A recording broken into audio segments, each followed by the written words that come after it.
ku ji cewa an samar da sababbin sinadaran sassaka sakar asusun siyasar Asiya sanarwar ta fito daga sakataren sufuri sadan Sunusi Malam Tasi na wakar Sambisa.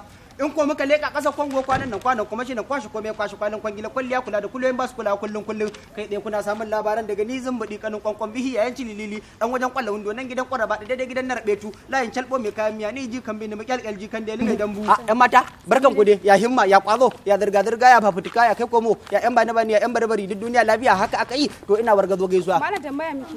In kika bi nan za ki ga wani tuka ya Allah. Malam ka tsaya ka ji abin da nake tambaya ma sai zuba kake yi. To kuma Malam kemis din Malam Dallade nake ne. Subhanallah kemis din Malam Dallade lafiya me ya faru?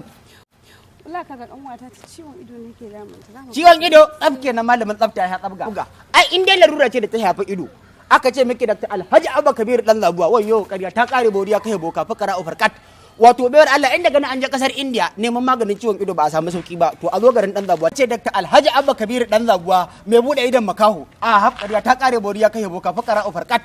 Wato bayar Allah bai kamata ku yi nukusani ba bai kamata ku yi kiyomiyo ba bai kamata ku yi kiyomudugus ba bai kamata ku yi dile ba bai kamata ku yi waiting ba bai kamata ku yi jinkiri ba maza ku hannata garin dan Zabuwa wajen Dr. Alhaji Abba Kabir